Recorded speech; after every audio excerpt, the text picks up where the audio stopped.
When does quiet become a verdict? When does a voice that never speaks teach history to listen with smoke on its tongue and medicine in its veins? In 1841, far inside a Virginia swamp that forgets no footprint, an event unfolded that official ink refused to hold. A locked manor, a missing girl, a family that seemed to devour itself, call it vengeance, or call it something earthhold, staring out through borrowed eyes. Stay near. This isn't mere haunting. This is judgment. And if you care for stories that drag truth out from under rotten floorboards, follow us stern on the Belso. None of our findings sink back into the mud. In the fog-choked troughs of antebellum Virginia, where tobacco breath and resin of pine hang like damp curtains. Rose Hollow Creek, plantation grand and rot, lordly in decay. Riders on the road to Roanoke barely spared it a glance. A hilltop house with porches like wasted ribs, rows of tired cotton, a sugar mill skeleton rusting into vines. But those forced to work its soil knew a second face, a swallowing mouth. Hollow Creek ate memory, packed its belly with secrets, and learned to live on silence. Its master was Alistair Westcott, once a judge, then a planter, always austere and afraid of God in ways that made other men afraid of him. Dawn prayers, like court sessions. Dusk punishments, like devotions. Order, he said, is a rope that tightens cleanly if pulled each day. His wife Letitia padded the upper floors like a ghost with a heartbeat, fingers whirring an Ashwood rosary. Bound in leather, no Catholic's relic, but something paired and knotted with intent. Their infants had all died. People used the word fever like a lid. Others spoke softer words in darker corners. By 1841, the guest list thinned. The relatives stayed away, and only a shrunken circle rattled in the big rooms. Among the enslaved, there was Mary. No last name in any ledger, no birthplace anyone could swear to, no kin that dared be recorded. She appears in Westcott entries around 33. Girl mute. Kitchen? The miracle was not her arrival. It was her staying. She moved like a shadow already finished with moving kettles in her hands. Salves in her pocket, baskets of leaf and root that the swamp gave up to her alone. No one had a memory of her voice. Not in the yard, not in the rooms behind the rooms. She was quiet as a shut door. But her eyes were doors left on the latch, always taking in, always measuring. Silence wrapped her, and silence parted for her. That's how she passed through. She brewed drops for Letitia's frenzies, steeped cordials for visiting reverends, and once each month walked behind the overseer's daughter into town 5 paces back, returning with paper-wrapped powders, dried petals, and thin, strange books that the Westcotts could neither pronounce nor burn without consequence. Mary slid them beneath the pantry boards into a shallow, careful cave. No one pried there. No one thought to. Among the quarters, folks moved around her like wind around a standing tree. Respect. Fear, those are twins when you live in danger. Which keeps company with the unborn, an old man muttered, and paid for the sentence with his back. A boy, Elijah, swore he saw Mary whispering to someone made of fog at the cypress edge. He took it back with his mouth, but never with his eyes. Wouldn't go near the kitchen door after dark. Dreamed of a woman with no mouth. Woke wet with terror. Mary made no trouble. Work done, duties clean, steps like dust. He once did Westcott. Strike her, after accusing her of tampering that bit his gout like a crab.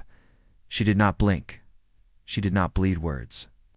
2 days later, his hound dangled from a limb behind the smokehouse, paws charred to coal, eyes gone like 2 coins paid. To Riverwater, Westcott said nothing new to Mary again. The house said the rest. That winter's end, the place went crooked. Corn turned shy. Water in the well learned the taste of metal. Company found other roads. Some swore they saw a little dancing flame in the second-story glass, pale as moonfire. Some heard a woman's tune with no syllables, the voice of someone who ought not have one. The last scrawled line in the family ledger staggered across a page. The girl is not as she seems. There are older things than Christ in these rooms. The ink jerked off. There's though a hand got, stolen mid-letter. There were corners where daylight never accepted an invitation. The attic, with tilting rafters and furniture mummied in. Sheet and mildew learned to smell like secrets. The root cellar muttered like a throat that dreamed. But the center of the quiet hung inside Mary's absence that had chosen a spine. She left no echo. Dust fell louder. By that year, the enslaved learned to speak with eyes, twofold sentences into glances you could lose a finger on. Punishments changed Tula's temper. More right, as though pain had been handed a liturgy. Westcott called them cleansings. Confession at dawn, lashing after psalms. He said a foreign darkness hunted his eaves. He did not notice that it had been resident all along, wearing a blue work dress and a corded pouch at the throat. Mary's days were a clock that never aired, up before rooster breath, harvest from. The Myers Green hymn, grindstone music at the hearth, Letitia's shakes soothed, dough risen, bread torn, tea poured, steps erased. She counted tremors in Westcott's fingers after his homilies. She noted the penny taste in his breath when he sat alone, eyes drinking fire he did not own. She saw Letitia's sleeping hands pluck beads that were no longer there and pulled dead. Names back through her teeth, old women in the quarters said. Mary had roots that went below naming lineage, that crossed oceans and deeper waters, fed by mud and memory both. The pouch under her dress, stitched with strands of her own hair, smelled faintly of iron and storms. No one asked its contents. Some knowledge is a blade you don't lift by the edge. One night, swollen with thunder, a child Clara burned. With fever, wax pale, and slick, the overseer would not fetch a doctor. Mary, without permission, without a word, slid into the hut and set a bowl of black tea by the girl's cracked lips, wiped her brow with oil on leaves and hummed a tune that refused to be a song. Dawn found the fever gone. Gratitude did not find Mary, but the way people looked at her pivoted halfway between hope and warning. Rumors bred. Man saw her in the graveyard. Crows posted like clergy around her, none taking wing. Another swore she walked into the bog and came back an hour later as dry as Sunday linen, carrying moss that smelled like sugar learning to burn. A third told of her palm on a cow's side and a calf born early white tide, with a mark on the shoulder, like a handprint you could mistake for human if you didn't want to sleep. Letitia, tender to her own rooms of ghosts, began asking Mary questions not shaped like orders. Dreams, the knocking in the walls, sulfur under the mantel smoke. Mary never answered. But her quiet rearranged the air until silence itself felt like speech. Then the whispers began. Behind doors, between joists, in pantry wood languages that didn't belong to English or to any tongue the quarters would own in public. Keening, sometimes chanting, sometimes. A field hand said, sap bled from the pantry walls at the full moon. Another swore a man in a preacher's coat played the parlor piano with still hands while the keys depressed themselves like breath. Mary remained Mary. The house learned to breathe slow, patient, waiting. The glass split in mirrors. Meat soured early. Footsteps walked upstairs past midnight when every bed below held the bodies counted in it. Letitia broke, first shrieked at supper that Mary had taken tenancy in her sleep. You dreamed through me, she said, voice like torn linen. Westcott slapped her back into quiet. Mary only tilted her head, listening the way you listen for a bell over wind. Westcott sent for cousins out of Tennessee, brothers in blood, not in temperament. Elias Solder, suspicion carved into his jawline. Thaddeus Young, quick to whip memory into living skin. They arrived on horses sweating river. Clay coats, too dark for the heat, boots wearing the stink of swamp. Over brandy, Westcott spilled rafters movings, Letitia's ruptures, and the mute girl unraveling his dominion stitch by stitch. Elias hunted with his eyes. Thaddeus smiled like a knife. Witchcraft is ignorance wearing a face, he said. Give me a day. I'll wring the truth from bone. Mary's hands did not tremble when she served them. That night, Letitia demanded a correct supper, candles sweating down to swollen collars, sconces too dim for a room that big. The hearth spat, but warmth couldn't find the corners.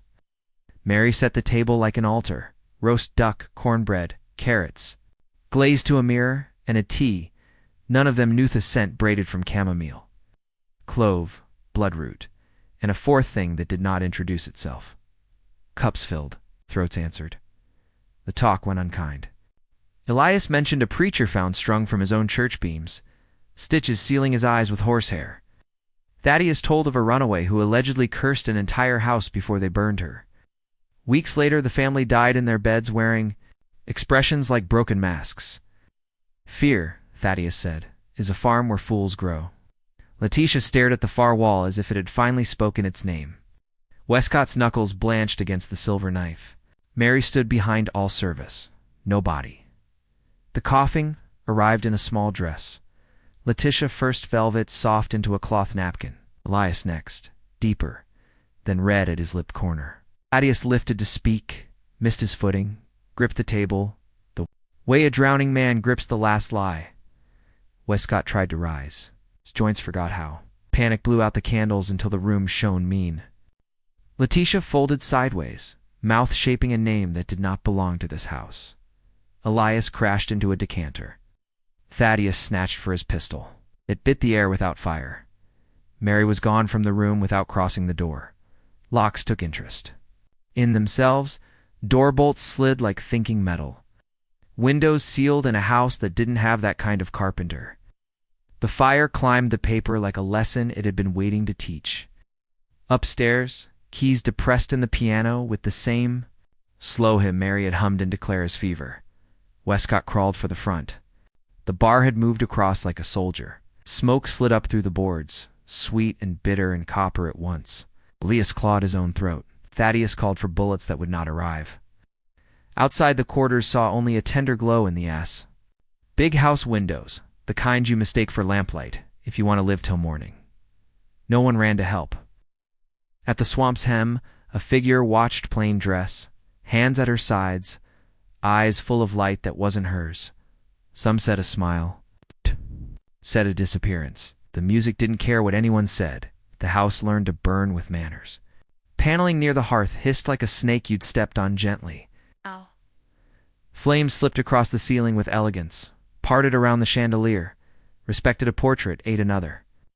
The men had less treaty. Westcott pulled himself along the marble and left wet behind. He prayed to anything that remembered his name. But the walls had already chosen new tenants. Letitia slumped upright, as if seated in judgment, eyes rolled white to see past skin. Murmuring conversation with a person who used her breath like a borrowed cup. Elias twitched, pupils blown like lamps. Thaddeus beat the window with his guns. But the glass did not grant even a hairline. Outside, the enslaved gathered quiet, not from terror alone, but from witness. The house that ordered and punished, the heart that had pumped commands for years, now fed on itself. She closed the gates, Ruth whispered. No one needed a noun. Doors slammed, no hinge noise, only decision. Eyes. The kitchen door bolted because it wanted to. The pantry lock twisted until it sang and snapped. From the stair hall, a dark smoke rolled thick, pitchy, purposeful, pouring from the little room where Mary had once slept. She was not in it. She was everywhere else. Lips blistered. Thaddeus tried on prayer like a coat that didn't fit versus bent, as if some other mouth spoke over his, carved across into the dining table again and again until the knife delivered itself in two pieces. Elias laughed and cried from the same place, whispering hollow, until the word emptied itself and the plantation name became a curse in his mouth. Westcott dragged to the study. I too, the ledger that still lay, open like a wound. He reached for confession. His hand bled ink instead of words. A sound answered the Halsey-woman's humming, low, unhurried, pulled from upstairs. The piano chimed it back. Thaddeus tried to run toward it and sank to the ankle as if the floor had remembered it was made from earth and could take back what it gave. A bell tolled from no steeple the property owned. Letitia stood suddenly, dress smoking but not burning, eyes white as if an eraser had passed over them. She spoke. Mary's voice used her mouth. This house remembers. The curtains learned flame. The chandelier lost its argument with gravity and shattered the table into silver teeth and bone sound. A scream rose from the parlor that had no animal to blame it on. By light, the manor was ribs and ash. Nothing worth a cart remained, except a wooden rosary carved of ash. Leather-bound, lying beside a chair that should have fallen, but didn't. The magistrate signed a sentence. He never examined accidental electrical cause in 1841, with no wires for miles, no inquest, no heirs. Westcott blood ended in smoke. The enslaved were sold like split furniture, names unbraided, families salted and scattered. But at dusk a whisper made roots. She did it. Mary's name was a paper missing. From every book, in the charred inventory, the page with girl, mute kitchen, had been knifed out clean. The family Bible's iron lock survived. Whatever it guarded did not. A grandson of the overseer once claimed he watched Mary step away from the glowing bones of the house, bare feet, unhurried, into cypress shadow. Pressed to repeat it, he said, "Smoke plays tricks." Time walked. Trees took back the foundation. Vines used stone for ladders. Hunters gagged near the old well. One woman swore her dog vanished at noon and returned to sunrises later with white hair and milk-glass eyes. In 1903, surveyors from Richmond came to chalk lines for a railroad. Nathaniel Crisp, a young archaeologist with a tidy hand, kept a diary that told more truth than the report. Near the swamp's lip, his spade lifted a human skeleton, curled like sleep, shallow as a secret meant to be overheard. In the brittle hand, a spoon bent like mercy refused. Beside the bones, a bundle of dried plants and a pouch stitched shut. With hair, Crisp wrote, not buried placed. With intention, as if someone trusted a future finder. No stone was ever set. The Richmond Historical Society keeps a pouch that will not rot and will not be opened. The railroad turned its tracks. Elsewhere, after scaffolds fell without wind and a foreman shrieked, a lullaby no one knew and everyone recognized. People call it Dead Hollow now. Children bet courage in moonlight and walk the old road. Some come back louder, some don't come back with anything to say. Mornings full of mist sometimes show a woman at the swamp lying still as a verdict. She never speaks, she never moves. But if you wait long enough, if you breathe past cicadas and rushes, you might hear a tune without words, like a memory tuning itself to remind you that the quiet here is not empty at all. It is busy remembering.